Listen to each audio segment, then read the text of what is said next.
Welcome to the More Than Graphics podcast. It's a safe place for women in tech and women creatives. I'm Danielle. And I'm Priscilla. And the two of us, minus one more, we're missing one more. The two of us is actually this crazy, amazing, dynamic trio that just kind of makes this magic happen around the space. When we talk about being a community that's for women of color, that's for people of color in these tech and creative spaces, and about women, like y'all, it's women. We're celebrating women, all the things. So I just kind of want to dig in a little bit, kind of get updates on some things. Anything new happening with you, Priscilla? Not since we last talked, other than recovering from my neck surgery. All right. That's an adventure all by itself, Yeah. right? Yeah. Oh, I did. You know what? I started to paint by numbers. Hey. I'm going to show it to you real quick. Look at this. You guys are going to be blown away, right? So this is what it was supposed to look. That's what it looked like. And that's what it looks like. Oh, very nice. Paint by numbers. I can't look down, so I have to do any art things have to be up there. Well, this is a perfect segue to kind of go straight into our guest, who is not nowhere near painting by numbers. She's painting by memory. She's painting by colors, emotions, all the things. I know. So I'm really, really excited to have fine artist, painter, and amazing creative Sydney Swisher. Sydney, welcome to the show. Hi, thank you so much for having me. And that paint by numbers was gorgeous. It looked just like the original. I know. It's hard to tell. I'm surprised because, it comes to stuff like that and people are like, oh, but you're so much. I struggle with details, stuff like that. I struggle with taking my time, which I feel like surprises people. But I'm like, yeah. No, you might be better at paint by numbers than me, if I'm being honest. I think I'd kind of give up and go rogue. So I think we have a virtual party coming up. Hey, let's have a paint by numbers party. Yeah, oh my gosh. We could totally do it. Yeah, totally do it. Oh my gosh. I love this. Okay, so virtual ugly sweater party. Hashtag ugly sweater party. We could do paint by numbers ugly sweaters. There you go. You can just paint an ugly sweater. I'm just gonna leave you in that in that place.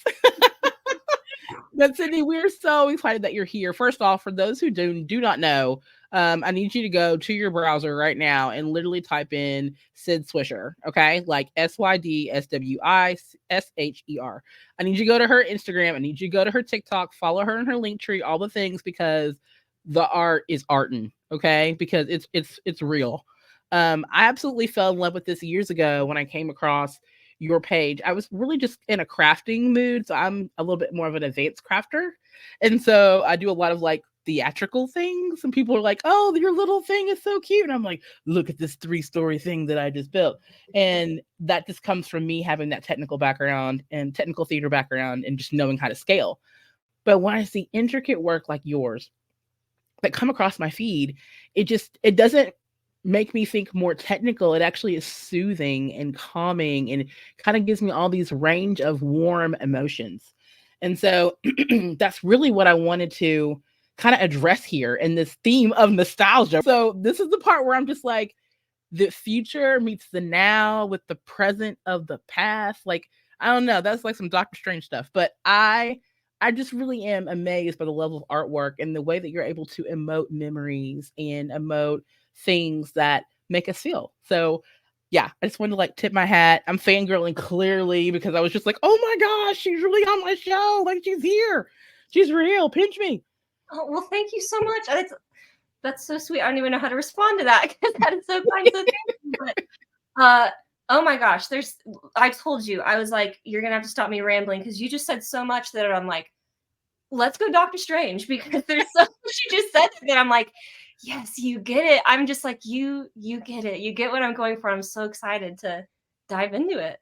Yeah, absolutely. Okay, so to kind of kick things off as we talk about, nostalgia, can you share with us a time when you had to grow up or out of something, and then what did that teach you? I feel like that's going on right now for me.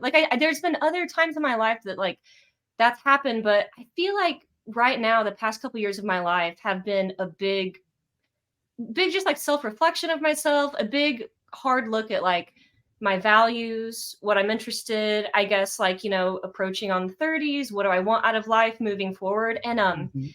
it's a lot. It's interesting to recognize that and then start understanding like, oh, this takes work. This takes conscious effort every day to try to better yourself, to try to like keep an idea in mind of like who you want to be. And honestly, Mhm. I feel like I'm just trudging through that right now in this moment. Okay, so in that moment, like, is there anything that's really been helpful to you, like, while you're going through it? Like, is there, like, a sense of, comfort? Maybe there's a product or even, like, a practice that you're kind of in the rhythm of doing? Like painting has been a really big part of that. So like honestly, I always did like I was always interested in art, always interested in drawing and stuff, but I didn't oil paint until about 3 years ago. And if I'm being honest, like I was also always very self-conscious about my like painting and drawing. Um and then I kind of just like took that as like almost a self-care, like let's sit down and like just take the time to do it almost as like a meditation, almost as a way to just Mhm. like focus your mind into this one specific thing. So I mean, it wraps into the whole conversation, but truly painting has been something that's really helped get my thoughts out, get my like experience out there, and it's really nice just to force yourself to sit down and do it. It's one of those things that's like I want to tell everybody just sit down and just try. Give yourself an hour and almost force yourself to do it. I am like, okay, so I grew up with Bob Ross, right? So talk about nostalgia. I grew up with that type of, monkey see, monkey do kind of feel where he's doing a swish a certain way and I'm kind of mastering the swish the way he's doing it a certain way. And so, dry brush painting, that type of style has really kind of left its mark on me. But now I also feel like when I see the way that you paint, it is with such a different level of I guess detail and intuition and intentionality. I'm really inspired by the things that you pick. Are you picking these specifically from your memories? Are these escapes coming from that, or are they dreams? Are you seeing something specifically that you want to imitate? Here's where I might ramble. Here- here- okay. Um, I'm so ready to just dive into nostalgia, what it means, and like what it means right now. We're at such a weird time right now with this whole like tech crossover. Yeah. So we're gonna get into maybe like not horribly controversial territory, but um my scenes are like used with AI. So I'm pretty much taking like images and like film pictures from my childhood and I'm working with Midjourney to create places. And this started because essentially I did have memories from my childhood and I specifically wanted some situations that were at like my great grandparents' farmhouse, which does not exist anymore. So I was essentially like trying to draw it from memory and I went to Midjourney. I don't know if you've used Midjourney, but through trying to like type out the prompts and get that place, I was I was so surprised by like how close some of the scenes looked, but they're off. It's not the right place, but it still evokes this feeling of like I feel like I've been there before. Like I feel it. It's recognizable and it got my prompt correctly and but something's off. And so I feel like I kind of like merge them together in Photoshop. I feed actual places from my childhood if I find like a good film photo. And then I kind of like merge together with AI this scene that is not a real place. And I wasn't sure about doing that at first. Another thing that if I'm being honest, I'm a big fan of like Todd Hito and Gregory Crutzen photography. Yes. Yes. You Yes. get it. Oh, talk about like nostalgic settings. Yes. So a big fan of them. I did photography for years, and so what I would do for years is what they drive around, look for a setting, take a picture. So what a few of my paintings were actual places. Um, I feel creepy painting a place that's like not my house. And maybe I did, you know what I mean? I don't know the person, Sure. but it evokes this whole like, oh, it's such a feeling it's that those places give you. So I moved to using Midjourney and like I felt I felt conflicted about that because I feel like AI is such a curse word when it comes to art right now. Sure. But the more I found and started crafting these scenes, the more I just started thinking over like what is making these locations nostalgic, and also kind of like the mind fuck of like looking at a place and having this deep, nostalgia and like longing for it, but it's not real, which I think we're going to start encountering with AI a lot. So I kind of love that the scenes are specific to no one. They don't exist. And I feel like I really like the conundrum that gets your brain to start stewing on that it's not real. It's AI. It's I like that it's essentially an AI interpretation of a memory. Yes. No, I'm not even gonna step into that. That's beautiful. Like, that's the sound nugget. Like, that's it. Like, I love that. And as a certified prompt engineer, I completely understand exactly what you mean by taking the essence of something and regurgitating it and regenerating it into something new. I relate to this on so many levels for my job, but at the same time, I relate to it in this aspect of memory where you're literally taking like the feels of something that's very real and very humane, and you're telling AI to say, okay, replicate a little bit, enhance that a little bit, but make it your own. And that is such a gift. Like, yes, we're using a machine to kind of carry out that duty, but that's still that originality, that initial prompt is coming and formulating from you. And that is a form of art that is very taboo or controversial, as you mentioned right now. I would love to hear everyone else's responses on this. Priscilla, what are your thoughts on this? This is AI. This is like, uh-oh. I mean, I know Danielle's trying to school me on this AI stuff. I just don't know how to do it. Draw me. Yeah, I'm using more so like, with the writing things. But I was just like, so I kind of probably looked like I was gazed off, but that's because I was just getting lost looking at the things. And I loved it because, it reminds me, and I was trying to think of how to remind me to work words. I need AI to tell me what it is that I'm trying to say.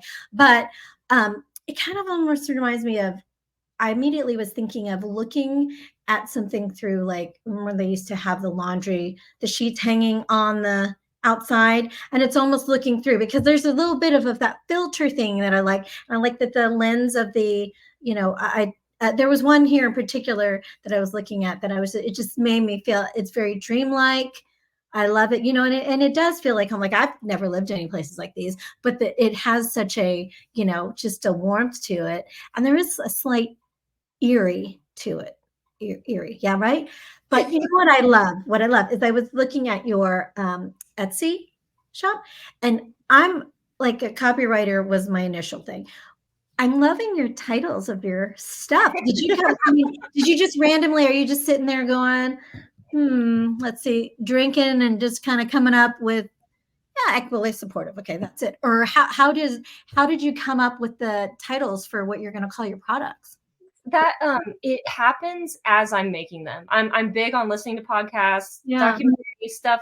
Like you were saying earlier, the whole like getting cheese ball, but like painting really is my time. Like sit down, like try to listen to things as far as like I'm interested in stuff. I'm listening to stuff that's just like it's not self-improvement, it's for fun. But I'm listening to stuff that's like maybe trying to be a bit reflective on myself through some of these paintings. And honestly, I'll have like a thought, or there'll be a word or phrase that seems to kind of like correlate with either kind of what I'm going through at the time, maybe what the memory represents to me. This one back here is my own right. When you and it are aligned, that's it. So when you and it are aligned, it was kind of the I was listening to a podcast that was essentially talking about understanding that, like, maybe in the spirituality sense, that maybe there is kind of like a universal plan for you, or a universal purpose that, like, life is constantly throwing things at you that are maybe getting you to see it. And you do hit these moments where maybe in your gut and your heart, you actually feel aligned with that purpose. You something strikes a nerve a little bit, and you're like, I'm aligned with that. I see it right now. And just like these kind of like moments of like inspiration that just kind of appear, and you feel very aligned with that purpose. And I feel like some of them I kind of have locked and loaded, and I have the painting ready to go. Some of them kind of happen as I'm doing the painting. I don't see myself as a good copywriter or anything at all. So thank you. I appreciate that. I take my time on my titles. So Amazing. Oh, wow. I love this because again, the beauty of AI, right? The beauty of technology is kind of leaning on this expertise that we technically did not have at our fingertips, as accessible to our fingertips before, that we now have, right? And being inspired by the things around us. Like, true creativity is a reflection of the inspiration around us. And I just feel like we are doing that in so many different ways now. And looking at the pieces that you've created is really kind of, it's inspiring, obviously, for me. We're going to use that word quite a bit, I guess, today. It's inspiring to me, but it's also very encouraging that where we feel like one place ends, something else can begin. And that is something that we are consistently seeing in the ebb and flows of so many people in the tech and creative industries, that when one thing ends or another opportunity ends, when one place ends, another opportunity begins. So that's really kind of what I feel like your work really kind of embodies, is like the spirit or the essence of creativity, and where you can take that just by playing around with some oil paint and and AI. Who would have thought? But you keep that in mind too. You need that, like, as much as there is this beautiful thing around AI and technology, still keep in mind that human touch point. And Sydney, you're the human that's touching all these points, that's making everything work. So that's something too to keep in mind for people out there who are, maybe thinking AI is going to take my job, or, all the things we talk about that have a negative connotation around AI. Think about that human touch point on any part of this process. If any of this fails, a human is going to have to interject and continue this path. And I feel like what you have done, Sydney, is you kind of let AI do its thing, but then you picked it up and said, I can add more. I can do more. I can produce a little bit more of a human touch to this product or this project. So yeah, that's just so wicked. I love this so much. Oh my gosh, you're saying everything that's just having me light up, because I'm like, yes, I'm a white lighter.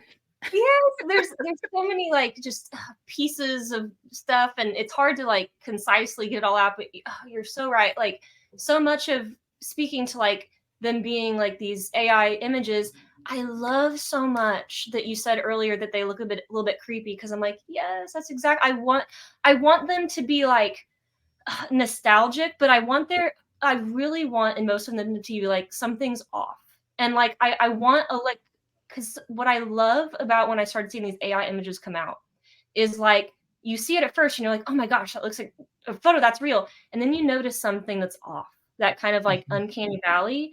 And once you notice that, the whole thing starts to unravel. Like, have you guys ever had a dream where you notice something's off in a dream and like you wake yourself up, essentially, like out of the dream? Yes.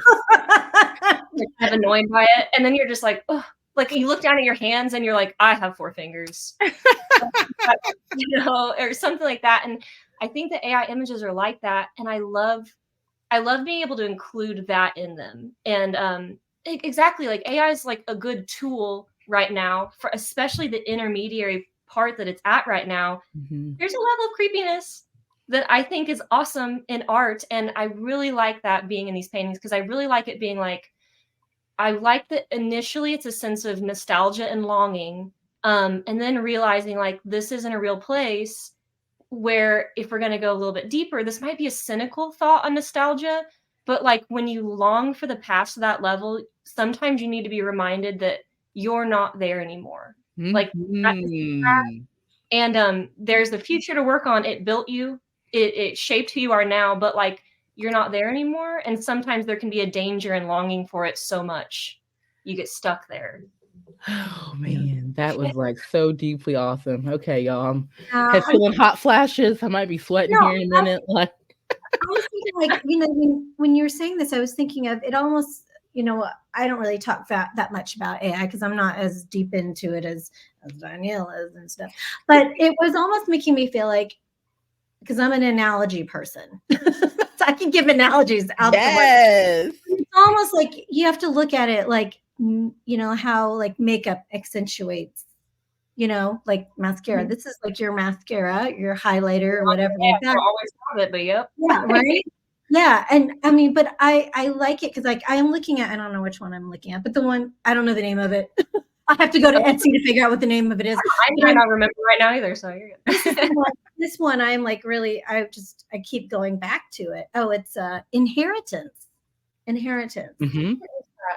It's the one with the, yeah, you know, it's the one, like that one right there. You guys can't see that it's over there. But it's yeah, it is over there, right there. I saw that on the right. And it's nice though, because as a, you know, storyteller person, I like it because I'm always kind of like, you know, like at the airport looking at people and go, what's their story? You know, and I'm looking in here and I'm like, I look at it and it's kind of like, I can kind of see kind of a cloud, but it's not a cloud, it's found. And it does, like, I would go back to the dream thing, but it's so wonderful because it does make you do, if you give it time, well, maybe not even time, if you give it 2 seconds, you think, you know, it makes you think a whole lot more. Like I'm thinking about, you know, when then I see it's inheritance, and it's like you could go on, and I'm like, I want to look in closer, and I want to see, is there somebody in there? And then I don't want to see if there's somebody. Then I don't want to see somebody. But I mean, I was wondering, like, when you're doing these stuff, and some of it is nostalgic, what type of you know, like, does it build up? Like, do you get emotional when you're painting, or do you kind of go into like a thing, or when you bring in AI, does it make you, what does it do for you, like physically inside, you know, you like, what does it expose all sorts of things, or oh yeah, I get really emotional really quick. yeah. I mean, but you're sitting there, I mean, am I going to imagine Sydney sitting there with the, you know, paint you like that type of thing, or is it, you know, like a mom seeing the baby, like you see your baby walk for the first time or something like that, you're like, oh my God, yes.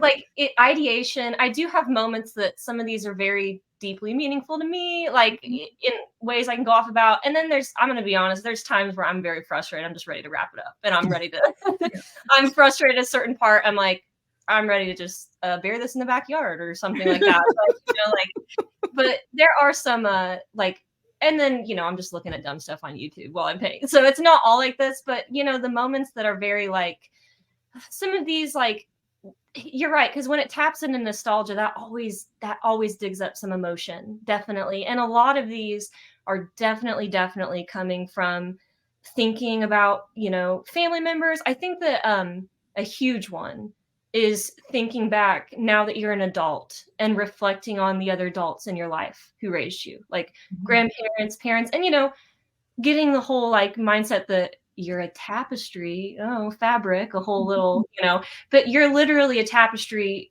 made from like kind of who shaped you. That's not like directly that, but there were people that came before you in, you know, in this life that kind of laid the groundwork of the life you were born into.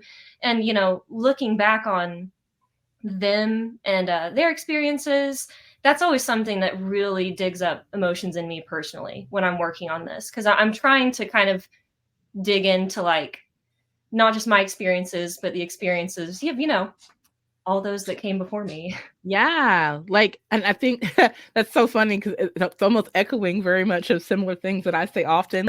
We are the dreams of other people's stargazes, right? We're the reality of other people's stargazes, and that's really important for, you know, heritage resemblance to continue carrying on, to continue wading in waters, things along those lines. All that nostalgia, you know, somehow gets transferred, gets reinvented, becomes something else entirely, but it still is rooted back to this sentiment of, you know, I'm inspired to do something because this evokes something within myself.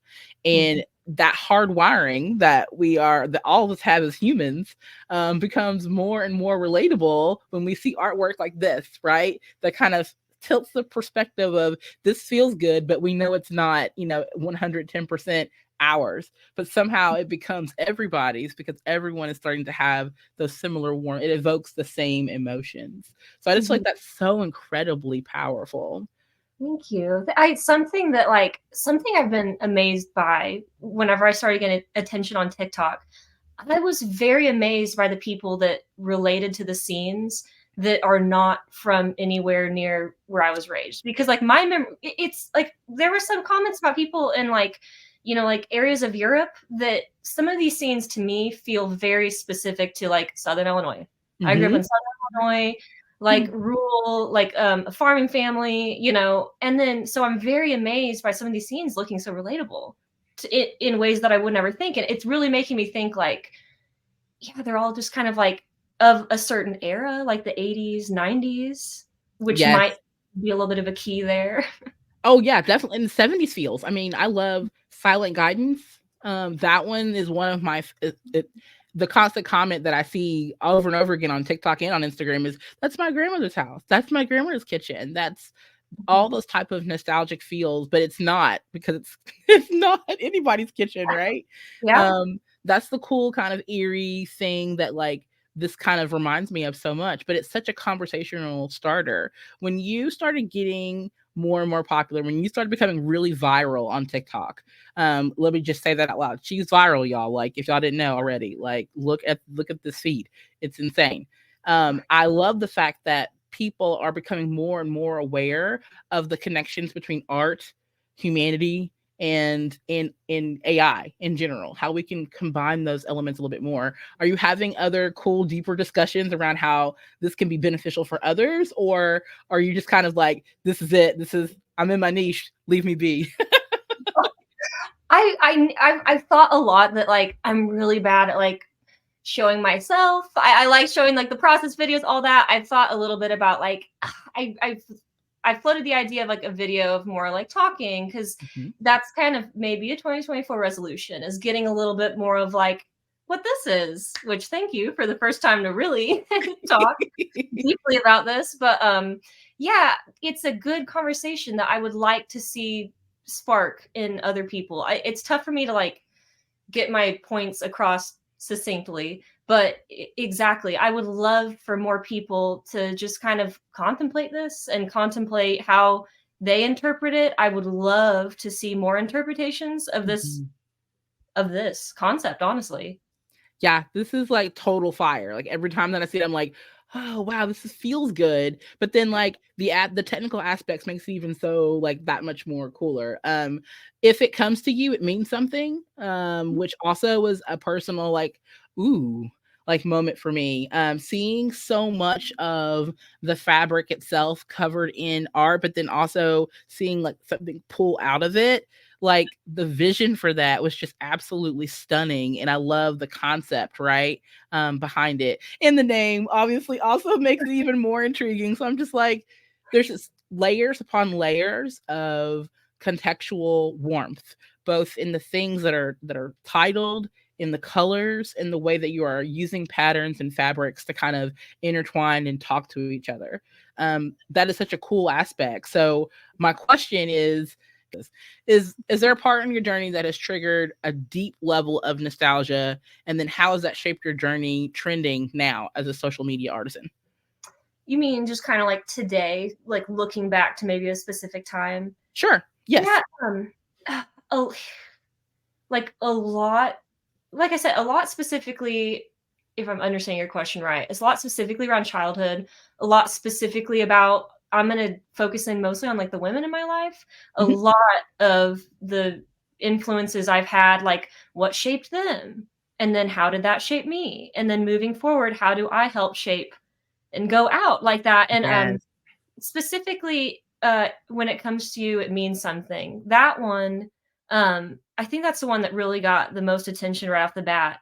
And I had that one like locked and loaded, just trying to get the right setting down. I was thinking specifically of like the first house my parents had, I lived in until I was like 4 years old or so.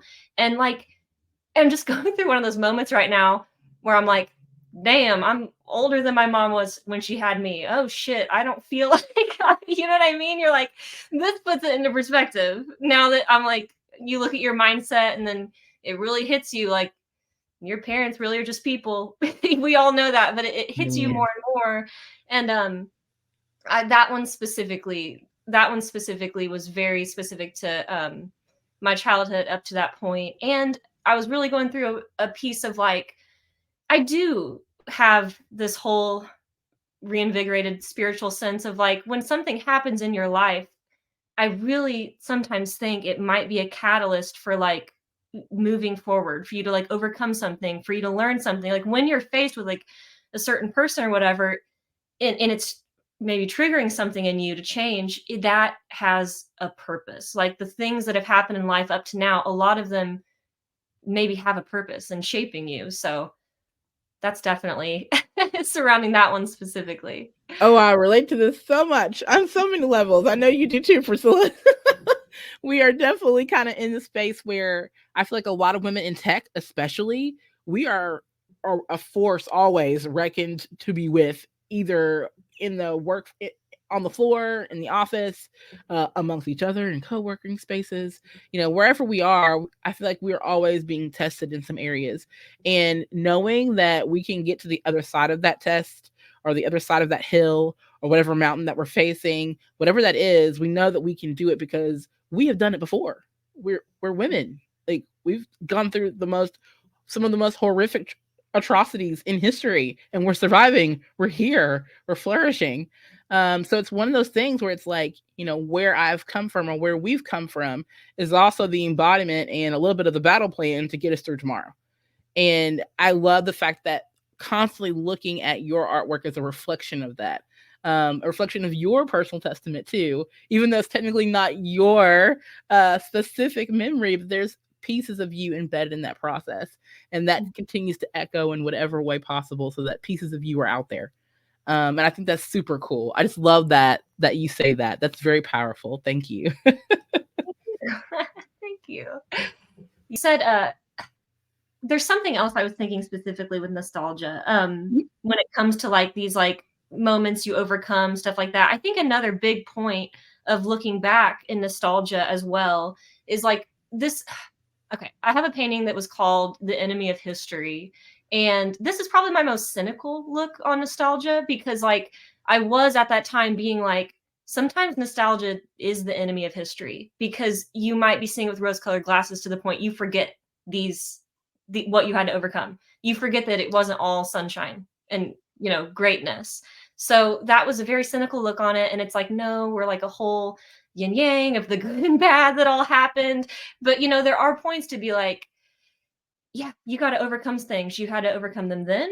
You're going to have to overcome them in the future. I really like what you said about like, you got to have a game plan about what's coming your way the next day, because it's not stopping. Yeah, it's not. And I love that. And I could definitely tell that was a very controversial piece. I feel like a lot of people took that much different ways. When I first saw it, I was like, damn. Like, I just kind of looked at it. I was like, wow. Like, first off, like the way, and I love the making of the video and like how you went about it and the process of what you put together. But like, the way that the pictures are, the portraits, the level of detail that you gave the detail, right? That part, it was just kind of like, what is the story behind this? Like, can you give us more description? The Enemy of History was good. Like, girl, that was on fire. Okay. Thank you. That's one of my favorite pieces personally. It is. I'm just curious. I just want to pick your brain. Like, when you were painting this, you were like, yeah, that looks about right, and you didn't think anything of it, or it was more of a, ooh, but we need to add this, or maybe I should paint it this way. Was there any kind of counterintuitive thought? Yeah, this is one that like sometimes I am a little bit like, I'm halfway through the painting and I'm like, I don't know what's going here. I know like a general idea. I'm kind of bad about like, I'll just wait for the inspiration to hit me. And if it doesn't hit me, then I'm kind of screwed. But like, that one definitely, I knew it was going to be called The Enemy of History. I was thinking through a lot of just kind of like not great family stuff. Like, it's all the good stuff as well. And then, there's always stuff too that's like, you look back with such fondness, and then you start remembering, oh, but this, and this, it goes with the whole, like, you don't want to live there, kind of like remember the trials of that time. You don't want to live in the past. So it was pretty cynical. I know that whenever I said, explained in the comments that like, I kind of see nostalgia as an enemy of history, it's like, yeah, that's pretty cynical. That's like not the only way I feel. That's not the only way I feel it. But as I was doing it, I knew the kind of vibe I wanted. I knew specifically thinking of kind of like my own memories of the past, kind of like what in myself kind of triggered these thoughts in the whole ideation. And I'm going to be honest, as I added some of the photos, some of the things on the wall are very specific to my growing up and like my Southern Illinois area. And I like to also get, I don't really do figures that much, but I wanted a family photo and kind of like a smiling, happy family photo. And honestly, Midjourney just screwed up the woman's face, and it did that weird swirl. Yes, that level of detail. I was like, was that intentional? Like, how did that? That was because I was like, and I don't do that big of an AI screw up in all of them. Some of them are a little bit like, I know, like my favorite are like when you look at an item on a table and you're like, what even is that? I can't even, I know what it might be, but you start really looking at it, you're like, I don't even know what that is. Right. Is that a canister? I really like those. This is the most biggest like AI screw up was her face, because I really was like, ooh, I kind of like the way that looks. And then the fact it was specifically only the woman, yes, had me a little bit like, that is very, I'm going to be honest, I left it in because I was also thinking a little bit to the women in my life and maybe how much I see them commit to others at the sacrifice of themselves. Erasure. I will go ahead and like say this is specifically around a certain grandmother I had. My grandma, you entered her living room and like she had on the walls all the grandkids, like all of us. There are a lot, like, and she had a picture of everyone, and like she would sit you down and she would say who is this and what they're doing, and very proud. Specifically, just a house full of like family, grandkids, pride for everyone else. I truly don't think there was a picture of her. I don't think on the walls there was a picture of her. Like, and you look at her life and it really was so much of giving to other people at the sacrifice sometimes of herself as an individual. That's really cynical too, because I know her. She was an individual. But like it just made me think over that expectation of women a little bit, is why I left that in. I think that's absolutely beautiful. And how many times, myself included, do we put ourselves in this place of erasure, right? Where we erase ourselves from moments that were just as powerful and important for us to be a part of, but we took ourselves out. And I just think that's so, as soon as I saw that particular piece, I was just like, wow, I was so buzzing. That was so powerful and very emotionally evoking. And clearly in the comments and the millions of people that have seen these TikTok reels and videos and the artwork, they get it too. And so it's so amazing to see that this audience, this fan base that's following you is constantly hungry for the next thought, the next evoking emotion, the next level of warmth that you could possibly provide through your work. How does that feel to kind of be responsible for that? Weird, I'm not gonna lie. Like, whenever I started getting attention, all that, I mean, like, obviously that's all I wanted. I'm like, I don't know how to respond to this sometimes because I'm so overwhelmed by people saying like, that means a lot to me. Cause like I have my artists that I'm gonna like, I want to tell you, I have my artists that I'm like, and the fact that some of the people in these comments, I'm like a little bit like short because I'm like, that means so much to me that this artwork made a connection to you. I genuinely don't know what to say because that's what I want. I can't underline enough that like that really means the world to me, that like somebody made a connection with it and it got their own brain going. That's the spark I'm trying to give. It's like, everybody else is brain going. I felt it, Sydney. I felt it. Oh my goodness. I felt it.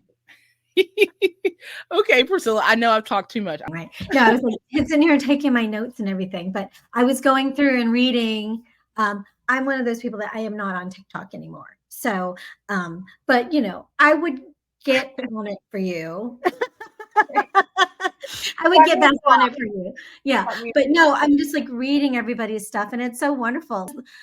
We would say that a lot of these things that we've been doing the podcast like last year, they'd build upon each other and then would be able to go there. And I was like thinking about the launching of all the emotions that it makes you, feel and stuff, and it's just, and I think it is just beautiful. Like how, sometimes like art is very interpretive, but your stuff, I mean, there's so many interpretations. I mean, it just really is.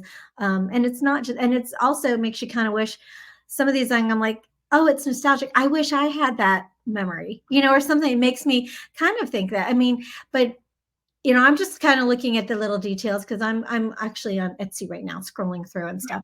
Yeah, I was saying it was so funny though because last night I couldn't go to sleep, right? And I was feeling a little whatever, and so I didn't want to do anything else. And I can't do anything, so I was like, I sat and I did my painting, my paint by numbers.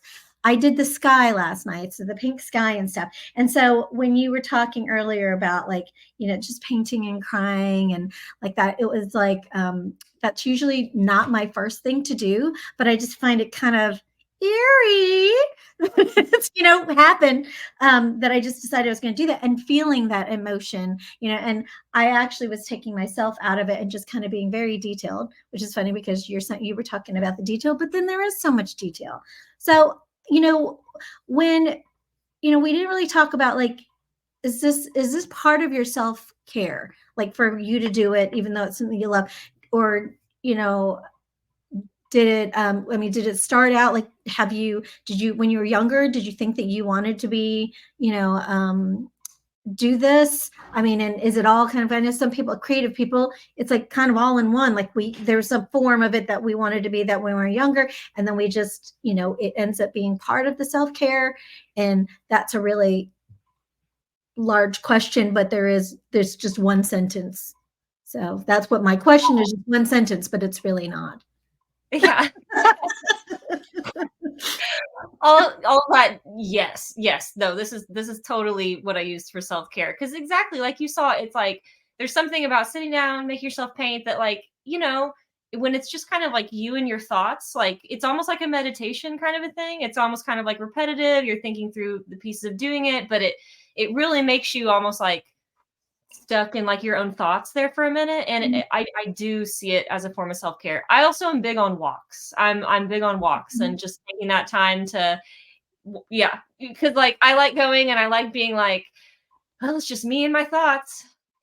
I have to, I don't know. Sometimes we need that a little bit. So yes, I think that's always so good. But also with childhood too, I lucked out to where I honestly was always into arts and crafts and painting. Like I really like I lucked out with that. I feel like sometimes some people like are still like, trying to talk through and find their thing. And like, there's some things like that I still kind of need to work through and stuff. If I'm being honest, like I lost it for a while, and I finally got back to painting. It was COVID, honestly, because I was working from home, and I was like, I'm going to sit down and like really take the time to learn oil painting. But luckily, ever since I was a kid, like some of my first memories are like, I would get pumped during craft time with Barney. Like, I don't know if you remember the craft time. I'd be like, yup, here we go. And like, luckily I have memories from like being very small, being like, I just want to like raid a craft box, make a mess. Are we going to see a Barney painting? I don't know, honestly. Nostalgia. Well, if you ever feel like dedicating anything to us, you can use nostalgia as the word, like somewhere in the title. We'll know where it came from between you and I. Like, we'll know deep down. I'd like to see the reaction of the audience to just Barney. So. Right. I mean, you should totally do it. I know that you could probably poll your entire fan base and be like, okay, y'all, what do you want to see next? Like, what do you want to see come up somewhere? What a recurring theme could I possibly do? I personally would say, like, show me a fair, show me a carnival, like something that's kind of old school nostalgic, but still kind of creepy and could have a lot of levels of detailed dimension, right? Like, I love stuff like that. Of course, here I am, sci-fi horror fan right here. I'll be here all day. Oh, you were talking about a fair. I immediately was going hospital. Like the. That could be a thing. That. Favorite thing that you've done in your career, though? What are you most proud of? Oh gosh, guys, if I'm being honest, I'm really fresh to this, and I'm a little bit like, I am trying to figure out art stuff as far as painting. As you can see, they're all here. They're all still here with me. I am going to, so the Peoria Art Guild up in Peoria, Illinois has offered me like my own exhibition. And I'm like, I never saw something like that happening. So luckily March 1st in Peoria, Illinois, if you're going to be around that area, they're going to be there for a month, but the opening is March 1st. And they're actually going to be together. And so that is exciting. And because I would love for people to be able to see them in the same space. So I'm excited for that. Oh my gosh, if I had known, like, we're going to have to make a road trip or somewhere in March. So it's kind of like, yeah, we could make a day trip. We could do it. That's doable. Please come. I would love that. That'd be awesome. We're already on our t-shirts. Yeah. Oh man, no, we can make we're swishies. Yeah, I was about to say, oh my gosh. Yes. I'm a swishy. We're gonna start doing some swag for you. Oh my gosh.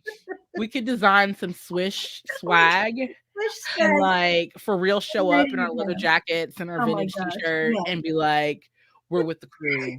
We're with the swish crew. We're swishers. I would be overwhelmed. That we're swishers. Oh my gosh, yeah. Oh my goodness. Okay, so for people who have no idea how to find you, which is insane because you're everywhere, but for people who want to know and follow you more, to kind of follow your story and follow all the amazing art, where can they find you? They can find me on TikTok and Instagram. I'm just at Sid Swisher on both of those. And hopefully on TikTok, posting a little bit more, actually talking about stuff. So you guys might need to hold me to that or something. I need to actually get a little bit more of myself talking through that. But that'll mostly probably be on TikTok at Sid Swisher. And then Etsy is also just Sydney Swisher. And website is just sydneyswisher.com. Oh my goodness, I love it. I love it. Please follow her. Do all the things. Again, I've been a fangirl for a long time, and it's so cool that I actually get to see this come to reality. Someone who is embodying the beauty of tech and art and really finding a way to find a voice between the two of it and echoing it for other people to find you. And I think that is absolutely beautiful, breathtaking. Don't cry. Okay, collect yourself. That's my favorite part. Okay, so Swishy, if you are a superhero, what would your superpower be? And obviously, what would your superhero name be? Oh, I gotta get a name and a power. Okay. And I gotta let's see. Dude, I want to fly. I'm gonna be honest. I just want to fly. I know that like when they say invisibility, it's like, oh, to like rob a bank or do something. That'd be cool. I just want to fly. And then I don't know what the name would be. Something about Swisher. Maybe just Swishy. There we go. Yeah. So, what's your go-to karaoke song? And would you sing it? Would you do it for us right now or no? Oh my gosh. I don't know if I can do it.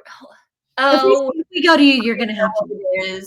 I'm not gonna sing this because I need like 5 to 6 Moscow Mules, and then I will sing this. But it is Helena by MCR. So any of my other emo kids. So when we come up to you in March with some mules and wear t-shirts, it will be very disappointing if you don't break into song. If you corner me and you have Moscow Mules, yeah, I'll be Gerard. I'll pull it out. So hey, when I commit, I commit. So okay, so if you were gonna survive a zombie apocalypse, what 3 items would you grab from your home before you make a run for it? Or before you make a fly for it, before you fly away? Are these items supposed to help me survive, or I just like whatever you want? I mean, hey, it's like, here comes the zombies, Swishy, grab 3 things and go. I'm going to grab my dogs. I'm going to grab Simon and Pip, and hopefully they can like hunt squirrels to keep me alive or something. I don't know. Hopefully they can do something like that. We don't really have weapons, so I guess I'm going to grab like a knife or a baseball bat or something like that. Guess I just exposed my house is not the zombie-proof house. And then I keep thinking of just bringing food. So I'm probably going to be moving too fast to think of anything specific.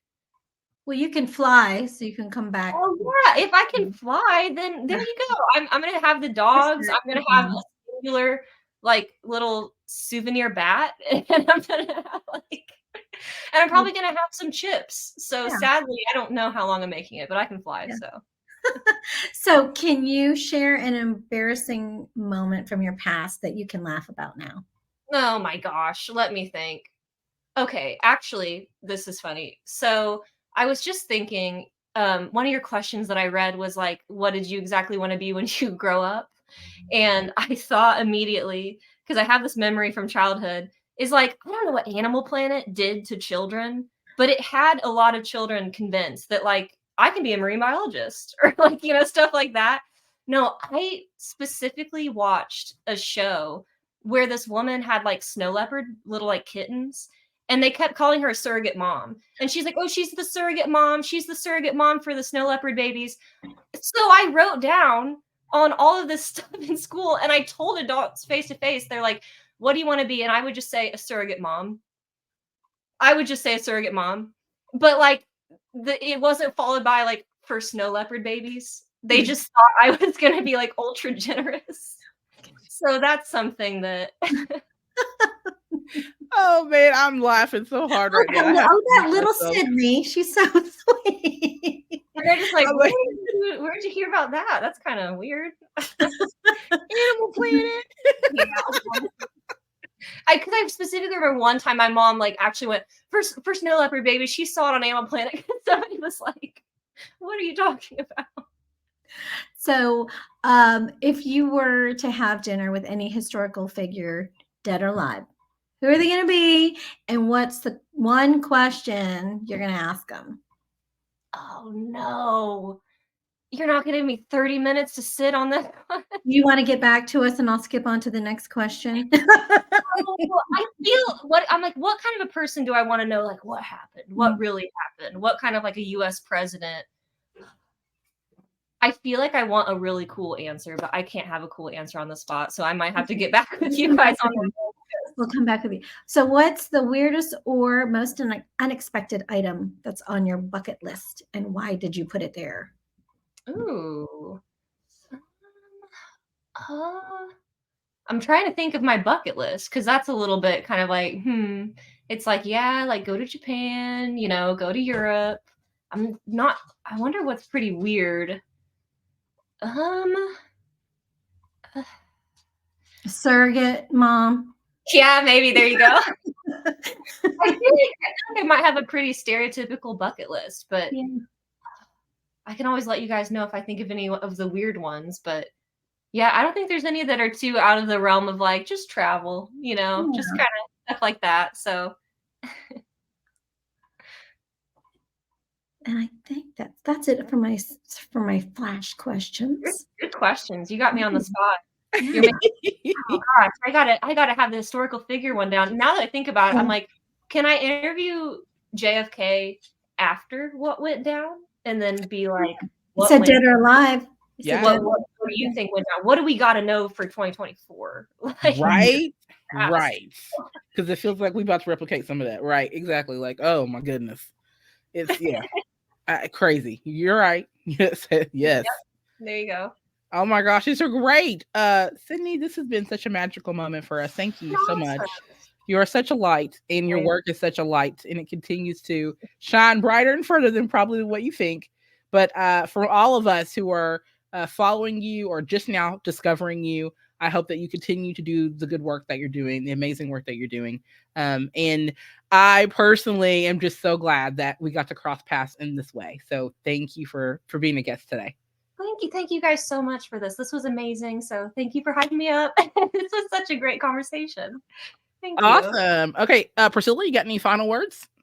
No, I'm excited, like for my daughter when we get off here to show her the stuff because she's an artist and she's into anime stuff. But I mean, this would be great to like, she loves the details. Danielle knows she's very detail oriented and stuff, and maybe she might be inspired, and if she is, then I'll send it to you so you can see. How old is she? She's 11.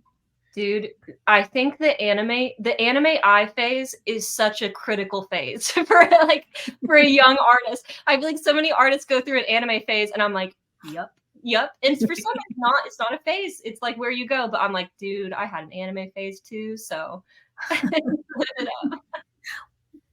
All right, y'all. Well, thanks for listening to the More Than Graphics podcast. Continue to subscribe and follow us wherever you listen to podcasts.